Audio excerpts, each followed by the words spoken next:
की इज्जत के साथ खिलवाड़ करते हैं, उनको पहले से मेरी चेतावनी, अगर वे सुधरे नहीं तो राम नाम सत्य है की यात्रा अब निकलने वाली है।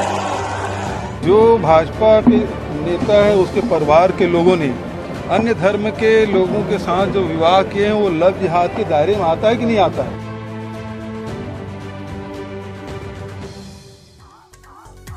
तो यही सवाल हम आज पूछ रहे हैं कि क्या लव जिहाद पर कानून बनाना जरूरी है। नमस्कार, मैं हूं नगमा। शादी के लिए धर्म परिवर्तन के खिलाफ कानून बनाना जिसको लव जिहाद का नाम दे दिया गया है, इसकी तैयारियों पर जोर शोर से चर्चा हो रही है, क्योंकि मध्य प्रदेश, उत्तर प्रदेश, कर्नाटक, असम और हरियाणा 5 बीजेपी शासित राज्य हैं जहां पर लव जिहाद के खिलाफ कानून बनाने की पूरी तैयारी है। आरोप है कि मुस्लिम नौजवान हिंदू लड़कियों से धर्म परिवर्तन कराने की नीयत से शादी कर रहे हैं, जिसे हिंदुत्ववादी संगठनों ने लव जिहाद का नाम दिया है। और खबर यह है कि उत्तर प्रदेश में सरकार इस दिशा में आगे भी बढ़ गई है। गृह विभाग ने न्याय और विधि आयोग को इस बारे में प्रस्ताव भेजा है। यूपी लॉ कमीशन की एक 3 साल पुरानी रिपोर्ट उत्तर प्रदेश के कानून मंत्रालय के पास आई है। कानून मंत्रालय के मुताबिक यूपी की योगी आदित्यनाथ सरकार चाहती है कि इस मुद्दे पर विधेयक लाया जाए। विधानसभा सत्र नहीं होने की हालत में सरकार इस पर अध्यादेश भी ला सकती है।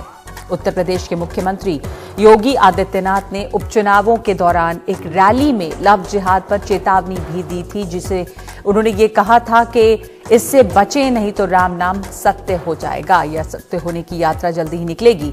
मुख्यमंत्री ने इलाहाबाद हाईकोर्ट के फैसले का हवाला दिया था, जिसमें कोर्ट ने कहा था कि शादी के लिए धर्म बदलने की जरूरत नहीं है।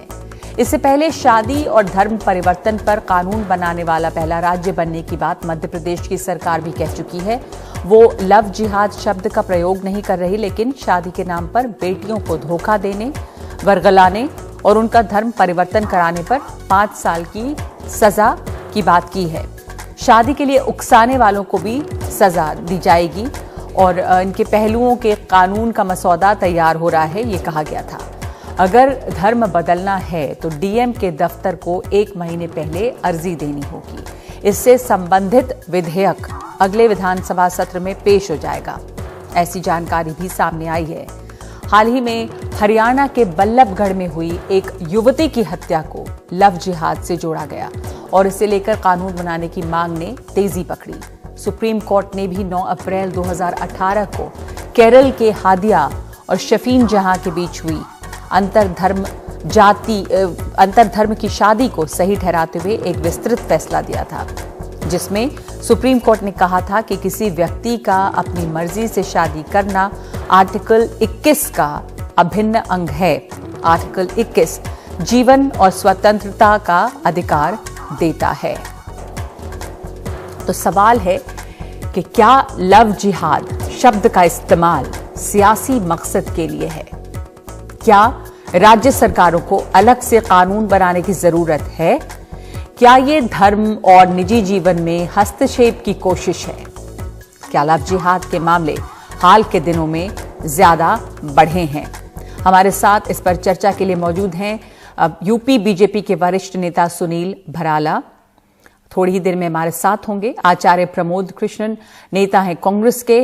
मुस्कान आर्या उर्फ रुकैया, जिन्हें जो इस लव जिहाद जिसे कह रहे हैं उसकी पीड़ित हैं। शरद प्रधान हमारे साथ हैं, वरिष्ठ पत्रकार। गौरव कुमार और शहनाज हमारे साथ हैं। तो सबसे पहले रुकैया से के पास मैं आना चाहती हूं, और इसके अलावा हमारे साथ जो 2 और लोग मौजूद हैं, एक दंपति जो मौजूद हैं, गौरव कुमार और शहनाज, उनसे, क्योंकि वो बेहतर बताएंगे कि दरअसल हो क्या रहा है। तो रुकैया, जिनका के अब नाम मुस्कान आर्य है, आपसे मैं ये जानना चाहती हूं कि आपका जो मामला है वहां पे आपको धर्म परिवर्तन करने के लिए क्या कोई जबरदस्ती हुई थी, और क्या ये भी लव जिहाद माना जाए, या लव जिहाद का ये उल्टा है? क्योंकि आपका दरअसल नाम रुकैया है, यानी कि आप इस्लाम धर्म की मानने वाली हैं, लेकिन अब आपका नाम मुस्कान आर्या है। तो हुआ क्या था? एक्चुअली मैम, मेरे साथ क्या हुआ था कि मैं एक प्रिपेयर आईएएस कोचिंग में पढ़ाती थी, और वहां पे यशवर्धन श्रीवास्तव वहां पे आए, और आने के बाद तो उनको मुझसे एक तरफा प्यार हो गया। मैंने इस पे ऑब्जेक्शन किया कि मैं इस शादी के लिए एग्री नहीं हूं, क्योंकि जो है मैं मुस्लिम धर्म की हूं। लेकिन उन्होंने और उनके परिवार ने मिलकर मेरे सामने एक अच्छा सा नाटक सा किया कि जो है हम कभी भी धर्म को नहीं मानते हैं। हाँ। और हम धर्म जैसी चीजों को कुछ नहीं मानते, हम लोग पढ़े लिखे वर्ग के हैं और हम लोगों को कोई प्रॉब्लम नहीं आएगी। लेकिन जैसे ही शादी होती है और मेरा कन्वर्जन करने का कोई भी इरादा नहीं था, मेरे हस्बैंड का कहना ये था कि तुम कन्वर्जन करो तभी हम लोग शादी कर पाएंगे। तो मेरा कन्वर्जन कराया गया आर्य समाज मंदिर अलीगंज से। उसके बाद हम साथ में गए रहने इनके घर हम 1 महीना रहे। 1 महीने बाद ही से इन लोगों ने मुझे हर तरह से परेशानी दी। हर परेशानी की मुख्य वजह क्या रही? हर बात पे मुझे परेशान कर। आप अपने आप को मुस्कान के नाम पर जानना चाहेंगी या रुकैया के नाम पर? नहीं, मैंने अगर मेरा कन्वर्जन हुआ है, मैंने मैरिज करी, तो ऑफकोर्स कि मैं मुस्कान आर्या के नाम से ही जानना चाहूंगी खुद को। हाँ, पर क्या आप इसमें खुश हैं? आप क्या मतलब ये बहुत जबरदस्ती हुई, आपने कहा कि टॉर्चर किया जा रहा था, तो आपको लगता है कि जिस कानून की बात सरकार कर रही है ये कानून आना चाहिए, या आपको लगता है कि जो मौजूदा कानून है वो काफी हैं? आप अगर उस वक्त जो कानून थे उसके तहत भी आप ये शादी नहीं कर सकती थी? नहीं, मेरे हिसाब से मुझे लगता है कि अब ठीक है, उत्तर प्रदेश जो कानून लाना चाह रहा है लाए, लेकिन इसमें जो एंटी जो मुस्लिम पे हिंदू हो रही है उन लड़कियों को प्रोटेक्शन कहाँ देंगे? उनका क्या करेंगे मैम? क्योंकि हम जैसे देखिए, हम एक पढ़े लिखे वर्ग के रहे, लेकिन हम आज उस चीज को सफर कर रहे हैं और इतना गंदा सफर कर रहे हैं कि हमने तो सोचा आपके मामले में हुआ क्या? आपके मामले में आपको टॉर्चर किया गया तो आपने धर्म परिवर्तन कर लिया, उसके बाद शादी की, फिर उसके बाद जब आपको ये बात चुभती रही तो आप मतलब मामला कहाँ कैसे आगे बढ़ा? आपने बातचीत की इस बारे में? आप उस शादी में रहना चाहती थी? मैं प्रॉपर इस शादी में रहना चाहती थी। मैंने 1 ईयर पत्नी धर्म का पालन किया और 1 ईयर के बाद इन लोग को दूसरी शादी करनी थी अपनी श्रीवास्तव फैमिली में। तो इन लोग को जब दूसरी शादी करनी थी, इसलिए मुझे इन लोगों ने घर से निकाल दिया और घर से निकालने के बाद उल्टे मुकदमे मुझ पर कर दिए और शादी मानने से इनकार कर दिया। इन्होंने एक्चुअल में क्या किया कि आर्य समाज मंदिर अलीगंज से एक फर्जी लेटर जारी करवाया और लिखवा लिया उस पे कि ये जो है यहाँ मैरिज हुई ही नहीं है, तो शादी होने से ही मना कर दिया। लेकिन जब मैं कोर्ट आई, कोर्ट से मुझे वो चीजें मिली जिसपे इन्होंने एक 499 का मुकदमा किया, उसमें वो लेटर का इशू उसको यूज किया। तो यूज करने के बाद इन्होंने एक उसी प्लेंट में लिखा कि ये सिविल जज त्रिपुरा है जी, और साथ में ये भी लिखा कि इनकी कोई भी धर्म से कोई मैरिज नहीं हुई है। अच्छा। उसके बाद जब मैं मंदिर दोबारा गई रिकॉर्ड चेक कराने के लिए, और रिकॉर्ड मैंने चेक कराया, अपने सारी चीजें करी, तो मंदिर ने कहा ये मैरिज यहीं से हुई है, हमारे यहाँ से। उन्होंने सारे रिकॉर्ड मुझे चेक करके दिए। ठीक है, तो ये मामला जो है ये उल्टा जो एक सेकंड में आपको रोक रही हूँ मुस्कान, ये जो मामला आपका था, ये अभी जो हंगामा मचा है, चाहे इसके पीछे जाहिर तौर पर सियासत एक बड़ी वजह है, और सवाल यही उठ रहा है कि क्या अलग से इस कानून की जरूरत है या सिर्फ एक लोगों की भावना भड़काने के लिए इस कानून की बात हो रही है? हमने उत्तर प्रदेश के मुख्यमंत्री योगी आदित्यनाथ को सुना कि वो कह रहे हैं कि अगर जो ये कर रहा है वो लव जिहाद का शब्द काफी इस्तेमाल होता है वहां पे, और कह रहे हैं कि राम नाम सत्य की यात्रा के लिए तैयार रहें। लेकिन आपके केस में तो मामला उल्टा था, क्योंकि आरोप ये रहते हैं कि मुसलमान नौजवान जो हैं वो हिंदू लड़कियों से शादी कर रहे हैं धर्म परिवर्तन के लिए, और बाद में उनके साथ मारपीट होती है, धोखा देके शादी होती है, और उसके बाद धर्म परिवर्तन के लिए जोर जबरदस्ती होती है। आपके केस में मुसलमान धर्म, इस्लाम धर्म से आपको हिंदू धर्म में परिवर्तित करने के लिए आपके साथ टॉर्चर हुआ, फिर आपको बाद में आपके पति ने छोड़ा भी।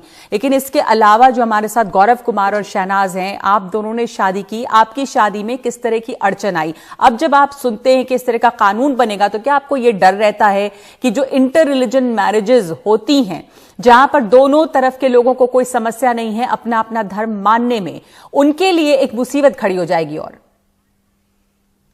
जी सर, इसमें जी मैम सॉरी, इसमें कैसे है कि जैसे अभी उन्होंने बोला कि जिसको धर्म कन्वर्ट करना होगा वो पहले एक नोटिस देगा अपने उधर।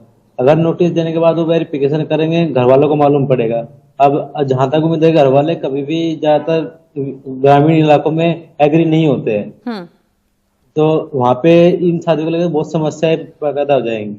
तो आपको लग रहा है कि ये परेशानी और भी ज्यादा बढ़ जाएगी? लेकिन नोटिस तो अभी भी देना पड़ता है स्पेशल मैरिज के लिए।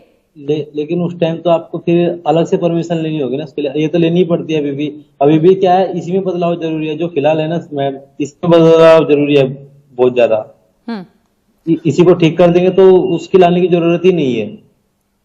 शहनाज, आपके घर से इसमें बहुत अड़चन आई होगी, तो आपने कैसे, आपके परिवार वाले क्या मान गए हैं अब? नहीं मैम, अभी तो कुछ नहीं माने, अभी भी ऐसे ही चल रहा है। पहले भी बहुत ज्यादा अड़चन आई है शादी करने में, बट अभी भी कुछ नहीं माने। अभी बात होती है, कभी अभी मना कर देते हैं कि अभी यहाँ पे कॉल मत करना। अच्छा, तो क्या कभी कुछ इस तरह की बात भी हुई कि अगर ये अब धर्म परिवर्तन कर लें तो फिर आपके लिए आसानी हो सकती है? नहीं नहीं मैम, वे कुछ नहीं बोलते इस बात पे। बोलते हैं कि जो कुछ हो गया, तुम रहो अपने, खुश रहो, अब हम नहीं अपनाएंगे तुम्हें अपना। तो आप दोनों खुश हैं और आपके ऊपर किसी तरह का कोई बंधन नहीं, आप नहीं चाहेंगे एक दूसरे के धर्म को कि बदलवाएं, या तो आप हिंदू धर्म में परिवर्तित हो जाएं या गौरव जो है वो इस्लाम धर्म को कबूल कर लें? आपको लगता है कि कोई अड़चन नहीं आती धर्म की वजह से आपकी रोजमर्रा की जिंदगी में? मैम अभी तक तो हमारे में कोई धर्म परिवर्तन की अभी तक कोई अड़चन नहीं आई, हम दोनों साथ में ठीक रह रहे हैं। ठीक है, हमारे साथ बाकी मेहमान भी जुड़े हैं और हम उनके पास जाना चाहेंगे। इस समय शरद प्रधान भी हमारे साथ जुड़ गए हैं, बीजेपी के वरिष्ठ, यूपी बीजेपी के वरिष्ठ नेता सुनील भराला जुड़ गए हमारे साथ। सुनील भराला साहब, ये जो कानून बनने की बात उत्तर प्रदेश में हुई, मध्य प्रदेश में हुई, हरियाणा में हो रही है, कर्नाटक में हो रही है, असम तक में हो रही है, सारे बीजेपी शासित राज्य हैं, आप लोगों को क्या जरूरत लगी इसकी? क्यों जरूरत है लव जिहाद नाम से करके एक अलग कानून की? देखिए, ऐसा है, भारतीय जनता पार्टी उत्तर प्रदेश तो प्रथम वर्ष से ही इस बात के पक्षधर है कि जब उत्तर प्रदेश में विगत की सरकारों के अंदर जो जिस प्रकार की विडंबना और जनता की समस्याएं सामने आ रही थी लगातार, और उसका निस्तारण करने में हम लगातार तत्पर तो आंदोलन करने भी पड़ रहे थे हमको। मैं वहां से बताना चाहूंगा नगमा जी आपको कि उत्तर प्रदेश में जिस प्रकार से लविन जिहादियों ने बहुत मिशन के रूप में उसे लेकर के, कितने मामले ऐसे हुए हैं सुनील भराला साहब उत्तर प्रदेश में जिनको आप लव जिहादी कह रहे हैं? किस तरह, कितने मामले सामने आए हैं सरकार के जिसमें कि जबरदस्ती की गई है लड़कियों के साथ? देखिए, जो पंजीकृत है, पंजीकृत में विगत की सरकारों में तो हजारों मामले थे उत्तर प्रदेश में, और अब जो पंजीकृत नहीं हुए वे जो अपनी इज्जत और आबरू से बचना चाहते थे कि भाई हमारी बेटियां तो चली गई है, पर इसमें ये कैसे गारंटी था? क्या कोई लड़कियों ने शिकायत की थी कि जबरदस्ती की गई धर्म परिवर्तन की? क्योंकि बहुत सारे लोग उसमें ऐसे भी होंगे जिनकी अपनी मर्जी है। पहले सवाल, जब आपने पहला एक सवाल किया, मैं उसका उत्तर दे रहा हूं पहले, फिर उसके बाद में दूसरा सवाल करना। आप सवाल पर सवाल कर जा देंगे तो फिर सारे उत्तर एक साथ हो जाएंगे आपके प्रश्न। मेरा कहना तात्पर्य यह है कि उत्तर प्रदेश सरकार में विगत की सरकारों में यह व्यापक रूप पर मिशन के रूप में चल रहा था, और हमने उसी समय 2017 के चुनाव के एजेंडे के रूप में भी कहा था कि हम एंटी रोमियो स्क्वाड। आपने कहा मैं एक के बाद एक सवाल कर रही हूँ, वो इसलिए क्योंकि जो आपके बातों में दूसरा सवाल खड़ा हो जाता है। आपने कहा ये मिशन के रूप में चल रहा था, इसलिए मैं पूछ रही हूँ कि इसके क्या प्रूफ है कि मिशन के रूप में कितने केसेस आए थे? मेरी बात पूरी हो जाएगी तब आप मुझे ये बात भी करना ना। तो एंटी रोमियो स्क्वाड बनाने के बाद में ये जितनी घटनाएं थी ये कुछ दिन के लिए रुकी, फिर थोड़ा सा वो प्रभाव उसका फिर शुरू हुआ और वो गोपनीय स्तर से चलता रहा। और ये यहाँ उत्तर प्रदेश में आपने देखा होगा, हरियाणा भी है, मध्य प्रदेश भी है, असम भी है, तमाम राज्यों से ये सूचनाएं आई हैं, और उसको लेकर के भारतीय जनता पार्टी के मुख्य रूप से कि इस लविन जिहाद पर एक कड़ा कानून पूरे देश माफ कीजिएगा, मैं आपको टोक रही हूँ बीच में। मैं आपसे ये पूछना चाह रही हूँ कि अभी जो हमने एक केस देखा जिसमें मुस्कान आर्या बनना पड़ा रुकैया को, ये भी लव जिहाद है या नहीं है? वो रुकैया इस्लाम धर्म की थी, उनकी शादी हिंदू परिवार में हुई, उसके बाद उनके ऊपर टॉर्चर किया गया कि वो धर्म परिवर्तन करें। बिल्कुल लव जिहाद है, वो भी ये लव जिहाद है, उसमें भी कह रहा हूं। हाँ, और सुनिए बात मैं दूसरी बता रहा हूं नगमा जी आपको। ये आपने जो एक उदाहरण बताया है, एक उदाहरण बताया है मुझे आपने, मैं आपको ऐसे उदाहरण उत्तर प्रदेश में देश में चल रहे हैं जिनकी अनंत संख्या है। और उसके साथ में दूसरी बात और बताना चाहूंगा कि जो लड़कियां चली जाती हैं वो साल 2 साल बाद में वो रोती बिलखती हुई और अपना सब कुछ लुटाने के बाद वो वापस आना चाहती है, लेकिन उसके रास्ते वापस आने के बंद हो जाते हैं। रास्ते वापस, एक सेकंड, वापस रास्ते क्यों बंद होते हैं? क्या जो देश का कानून है, हमारे साथ कांग्रेस के भी मेहमान मौजूद हैं, क्या जो आचार्य प्रमोद कृष्णन जो कानून डोमेस्टिक वायलेंस के खिलाफ है, लड़कियों के साथ अत्याचार होता है उसके खिलाफ कानून है, क्या वो काफी नहीं है? लड़कियों को अगर बरगला के शादी होती है तो वापस लौटने का रास्ता जो बंद होता है, आपको लगता है कि इसके लिए ये जो लव जिहाद के नाम पर नया कानून बन रहा है, इससे रास्ता कैसे आसान होता है? आचार्य प्रमोद कृष्णन। नगमा जी, मैं सबको सुन रहा था।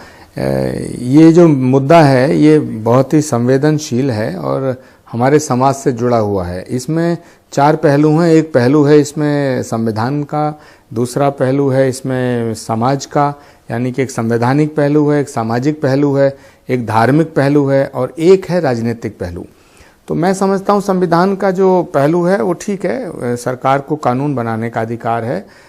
समाज में जो विकृति होती है, समाज में जो प्रॉब्लम्स आती हैं सोसाइटी के अंदर, उनको, उन विकृतियों को कैसे रोका जाए, उसके लिए कानून बनाया जाना चाहिए और कानून बनता है। अभी क्या इस कानून की जरूरत थी आचार्य प्रमोद कृष्णन? क्या अभी मैं कानून की सिर्फ आपसे बात पूछ रही हूँ, जो लव जिहाद, क्योंकि समय थोड़ा और लोगों को भी देना हो, ये जो अभी इसकी जरूरत है, आपको लगता है जो मौजूदा कानून थे वो काफी नहीं थे? देखिए, अगर हमारे यहाँ राजनीतिक ये प्रॉब्लम हो गई है कि अगर हम किसी राजनीतिक पार्टी का विरोध करते हैं तो वो जो भी काम करे हम उसका विरोध करना शुरू कर देते हैं। ऐसे ही जब समाजवादी पार्टी की सरकार थी वो अच्छे काम भी करती थी तो बीजेपी उसका विरोध करती थी, कांग्रेस की सरकारों का बीजेपी विरोध करती है। अब वही काम कांग्रेस पार्टी और विपक्ष भी करता है। बीजेपी अगर कोई कानून बनाए तो उसको बिना सोचे समझे विरोध करते हैं। ये कानून ठीक लग रहा है, आप इसके पक्षधर हैं, आप विरोध कर रहे हैं? कोई भी, हाँ, मुझे बस 10 सेकंड में अपनी बात पूरा कर लूँगा मैं। कोई भी माँ बाप नहीं चाहता और कोई भी धर्म के मानने वाले भी ये नहीं चाहते कि उनके बच्चे झूठ बोल के शादी करें, वो हिंदू हो या मुसलमान हो। अगर कोई मुसलमान बच्चा अपनी जाति और अपना धर्म छुपाता है और वो शादी करता है तो ये धार्मिक दृष्टिकोण से भी गुनाह है, सामाजिक दृष्टिकोण से भी गुनाह है, राजनीतिक दृष्टिकोण से हो सकता है गुनाह ना हो, लेकिन ये कानूनन भी गुनाह है। तो मैं समझता हूं कि अगर उत्तर प्रदेश की सरकार या जो सरकारें लव जिहाद के खिलाफ कानून ला रही हैं, अब ये लव जिहाद नाम कहां से आया, इस पर राजनीतिक बहस हो सकती है, लेकिन अगर ये कानून बन रहा है, माफ कीजिएगा, मैं एक आपको रोक रही हूं जरा सा के लिए, एक छोटी सी ब्रेक लेने की जरूरत है हमें इस वक्त। वापस लौटेंगे और उम्मीद करेंगे कि तमाम मेहमान ये साफ साफ बताएं कि उनका इसके ऊपर रुख क्या है, उसके पक्षधर हैं या पक्षधर नहीं है, लव जिहाद का मतलब क्या है और इस कानून की जरूरत क्या थी। एक ब्रेक के बाद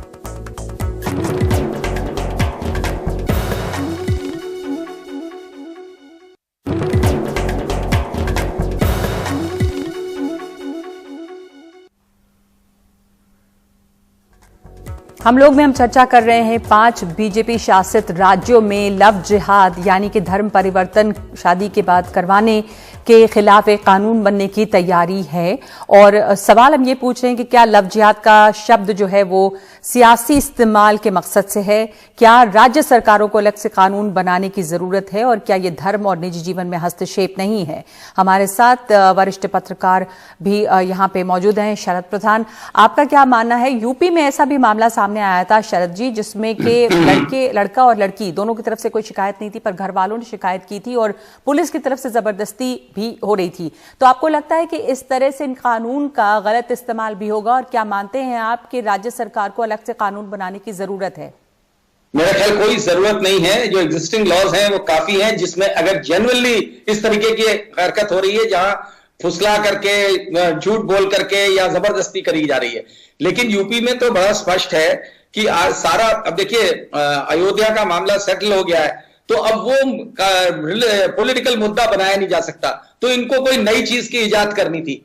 काओ का भी काफी कुछ काओ के नाम पे कर चुके हैं, तो एक नया इनको जो है मुद्दा जो पहले बुनाया नहीं जा सका है तो अब उसको और जोर शोर से करना चाहते हैं। और सिर्फ मैसेजिंग है, ये दिखाने के लिए इतना बड़ा चढ़ा के बता रहे हैं कि लव जिहाद। मैंने खुद इस पे स्टोरी करी और मैंने जाकर के जो पुलिस अथॉरिटीज से पूछा कि भाई टोटल मामले कितने हुए हैं, तो आपको ताज्जुब होगा, ये सितंबर की बात है, 1 दर्जन मामले भी नहीं थे इस पूरे। इसीलिए जो बीजेपी के स्पोक्समैन है वो फिगर नहीं बता पा रहे थे, बस वो हजारों की बात कर रहे थे क्योंकि उन्हें खुद नहीं पता है जी। और है ही नहीं। जी, आप जवाब देंगे इसके ऊपर, क्योंकि मैंने आपसे साफ सवाल यही पूछा था जब आप कहने लगे कि मैं आपको जवाब नहीं देने दे रही हूं कि मामले कितने थे और क्या इसका इस्तेमाल सिर्फ सियासी मकसद के लिए नहीं हो रहा है, क्योंकि कोई दूसरे और मामले अब है नहीं बड़े, तो इसको उठाया जा रहा है एक पॉलिटिकल मैसेजिंग के लिए।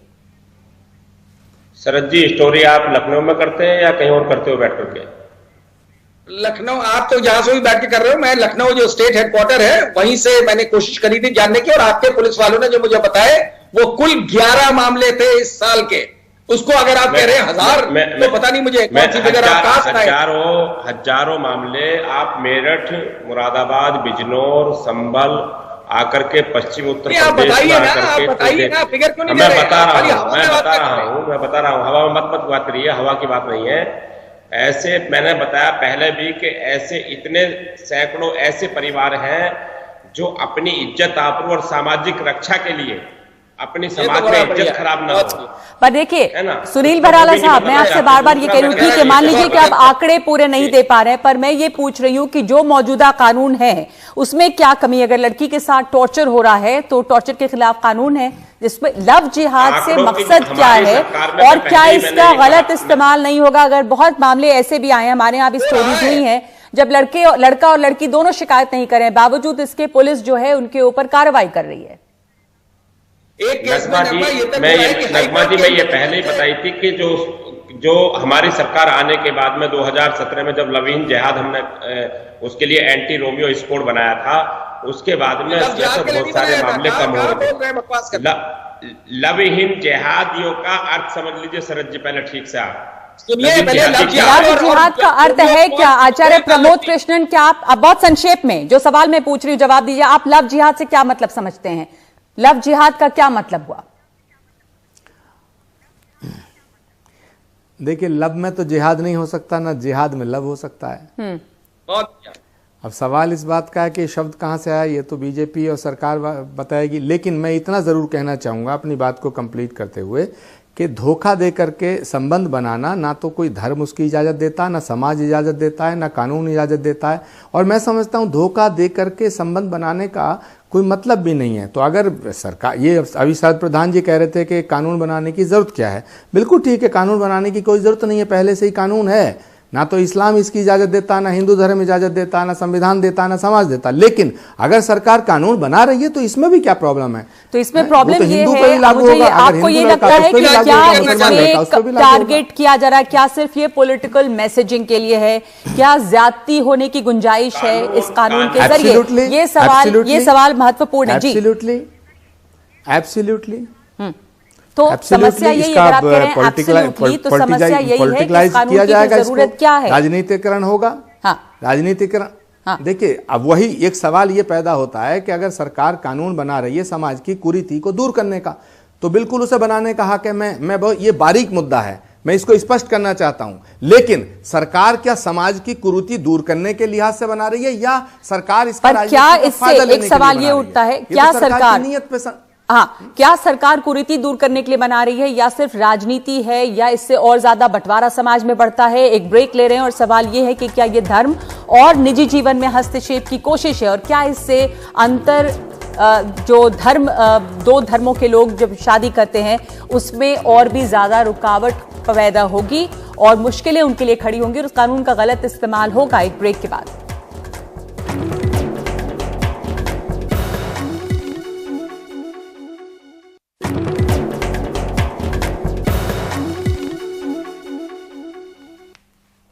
हम चर्चा कर रहे हैं उस नए कानून के बारे में जिसको बनाने के लिए 5 राज्य बिल्कुल तैयार हैं, और ये इसका नाम दिया गया है लव जिहाद के खिलाफ ये कानून।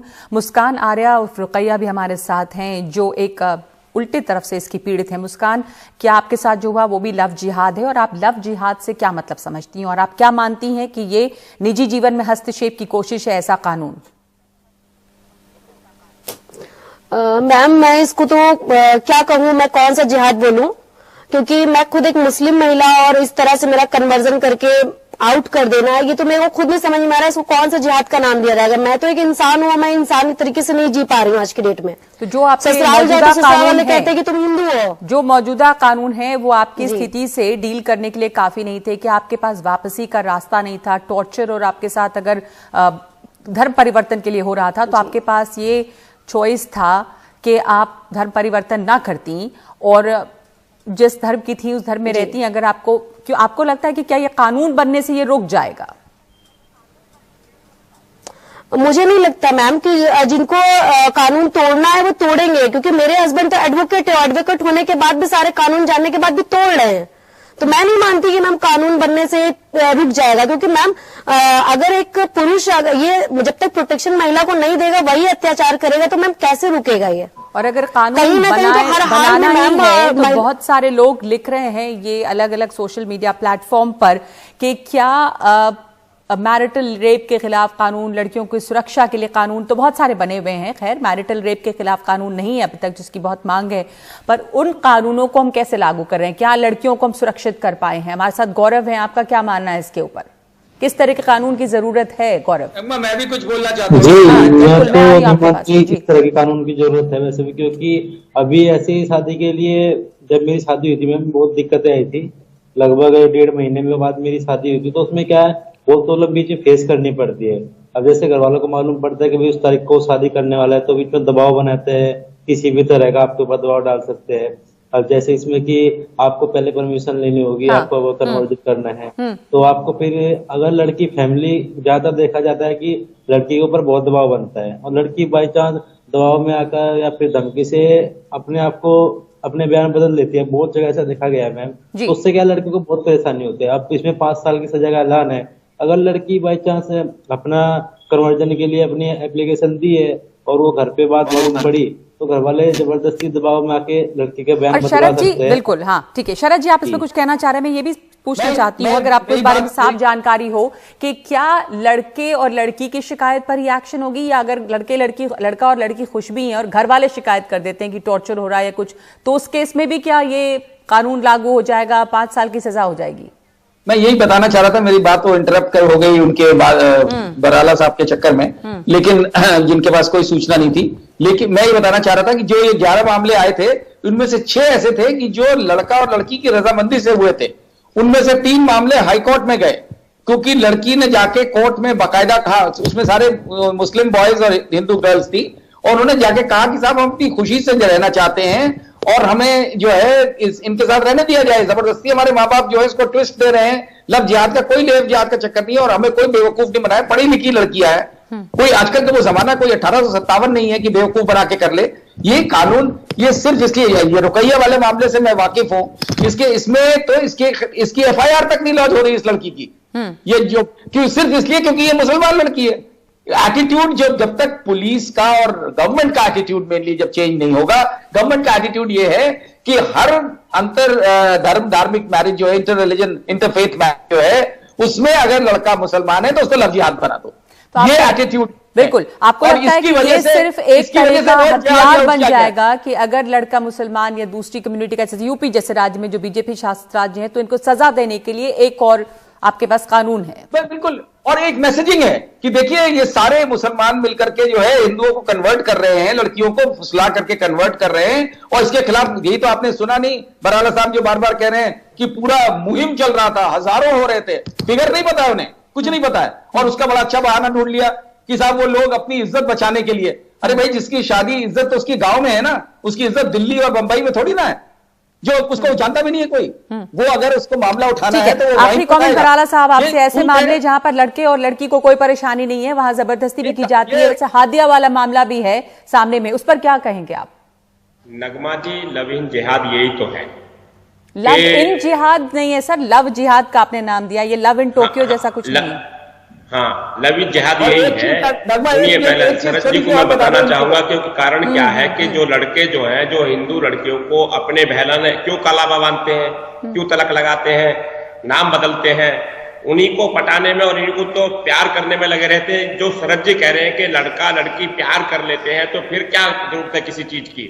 जरूरत तो यही तो है कि वो जब उसको पता लगता है कि असलियत क्या है, तो सब कुछ वहां लुट चुका होता है। ठीक है, ये लव जिहाद है। और इसी प्यार के चक्कर में उन लड़कियों को जो नहीं, आपने आपकी बातों का तर्क समझ नहीं आ रहा, आपने एक मिशन बना लिया कि जबरदस्ती, जिसको आप लव इन जिहाद कह रहे हैं। जबरदस्त। एक सेकंड, इतना ही मेरे पास समय, मैं वापस लौट रही हूँ 1 मिनट शरद जी आपका जवाब सुनने के लिए इस ब्रेक के बाद।